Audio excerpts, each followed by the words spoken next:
Hi there. This is Cookie Run. Hello. Yeah. So this little, she's about 6.5 weeks, 7 weeks old kitten came in today. She was all by herself in L Ward, and I just took her home for the night. I thought it would be a good opportunity to just talk about something that can be really frustrating but common with kittens, is that when you bring them home, they won't eat, and you just can't figure out why. They're healthy, they're social, they're running around, they're playing like crazy. So why the heck won't they eat? It's so frustrating. And I just wanted to talk a little bit about some ways that you can support them when that happens. I really think that, animals, just like people, they have a really tough time with transition.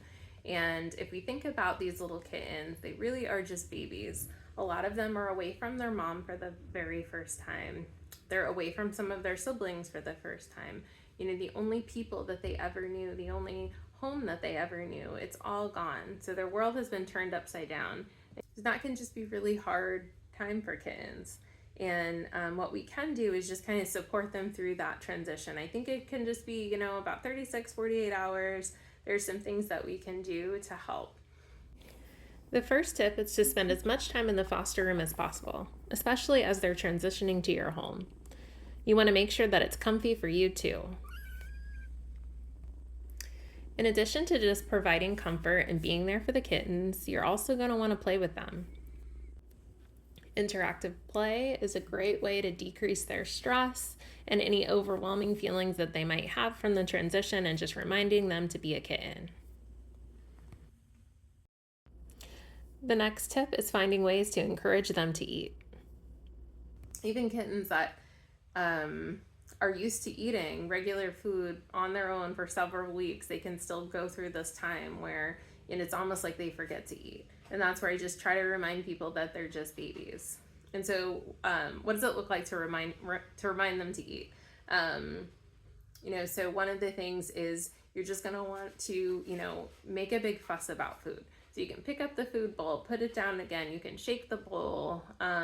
You can get them playing and then roll a couple kibbles across so they can kind of chase it and investigate. You also want to make sure that you're offering fresh canned food each time you come into the foster room. I always like to put a little bit of water and mix it around so that they can lap it up a little bit easier. I always offer 2 different kinds of dry food in 2 different bowls, and I leave them out all the time. And then in terms of canned food, you can try different flavors and textures. So pate, gravy, fish food, chicken. Whenever you come to pick up the kittens, or if you need extra food, I just grab kind of different brands and different flavors. So making sure that you have a variety of food to offer. One way to encourage them to eat dry food is to pull a couple kibbles out of the bowl and put it next to them. Some of them just aren't sure what to do with food in a bowl. But if you put a couple kibbles out, make a big fuss about it, that might help them start eating a little better. Another tip is offering one of these foods with a syringe. We also have 2 foods at the shelter that are formulated to where they're so thin that you can just draw them up in a syringe. So like Friskies and Fancy Feast, even if you add a lot of water, that's not a food that you can really draw up in a syringe. So it's Press Your Lunch and the Royal Canin Mom and Baby Cat. And you can just put a 3 ml syringe, draw some up, and you're just gonna put it right on their tongue and see what they think. And some of them are like, holy moly, I haven't eaten. I totally forgot what it was like to eat. I love this. And then that's just enough to kind of kickstart their appetite. We're gonna try the Waruva Press Your Lunch. And you can see it's very thin. I'm just gonna draw it up in my syringe. I just think chin up and just kind of put some right on their tongue. See what they do with it. Is that num nums? Okay, let's do a little chin up. Just a little bit on the tongue. Is that yummy? Chin up, right on the tongue. Okay, one more time. Oh, so we spit some of that out, but let's see. So I have some on a plate, and let's see. What do you think? You want to eat some on your own? You think you can eat it on your own? Good job. Okay, and this is Beans. He's back at the shelter. And we're using the Royal Canin Mom and Baby Cat mixed with a little bit of water. So I'm just tilting his chin up. I'm going right behind that canine tooth and just putting a little bit on his tongue. It can be a little bit messy. You don't want to push too much in his mouth at one time. His mouth is tiny, so just a little bit right behind the canine. And then see what he thinks of it. Another thing that you can do is add a little bit of Fortiflora to their dry food. So I know we use Fortiflora for kittens that are having diarrhea, but some of them really, really like the taste. So even sprinkling a little bit on dry food can, just be enough of a flavor enhancer that they'll start eating. I call it sprinkles. And so I'll open it up, give them a little whiff. Hey, is that num nuts? What do we think? And then just sprinkle a little bit on top of the dry food. See, she's like, yeah, it's right there. You gotta eat your food if you want it. It's in your food. Go ahead.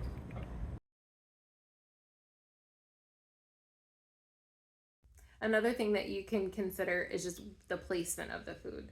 So some kittens don't like the smell of like a strong fishy food. Some really like it.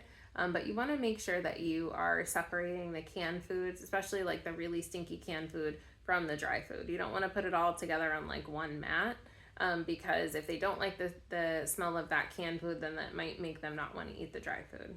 Another thing that you can do to support kittens through a transition, or if you're having a kitten that's maybe just not eating enough, or maybe their weight has plateaued, if you have sub-Q fluid supplies at home, you can give them. And I would encourage every foster to learn how to give sub-Q fluids. It is one of the best things that you can learn how to do, because it can be so helpful for kittens that are not eating, that are maybe experiencing an upper respiratory infection. Maybe they have a fever, or they're having diarrhea and they get dehydrated very quickly. And I know giving sub-Q fluids can seem scary because there's needles involved, but it's really such a great skill to learn, and it can be so helpful for helping your kittens feel better. So let's do one together. All right, so that comes off. We're gonna use the tiny little butterfly needle once it's time to inject.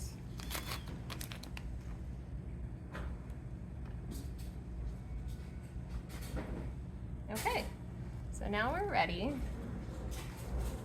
Hi, baby girl. Okay, so she's never had fluids before. We'll see how it goes. So I'm gonna put my little tabs here, and finding the shoulder blades, pinch up the skin, boop, and right in. Now it's in, and she's getting her fluids, and I'm gonna just try to push as quickly as possible. And I'm giving her love, and she doesn't even seem to know. Good girl. So this is really going to go a long way to hydrate her, get her feeling better, and maybe will help her appetite. Okay, I'm done. I'm going to pinch just for a second. And she's all set. Look how easy that was. And I just did something really good for her. So thanks for watching the video. I hope that it was some helpful tips. And I hope you guys know that you are really capable caregivers, and that you've got a lot of tools in your toolkit to be able to help these guys, through transition and when they're having just a little bit of a hiccup. And I really appreciate everyone who helps us with these guys. Thank you so much for taking kittens home. It really means the world to us to be able to see them leave the shelter and go into a home, and we know that somebody is there for them and someone is looking out for them and offering them that comfort that they need. Okay, I think this kitten's falling asleep.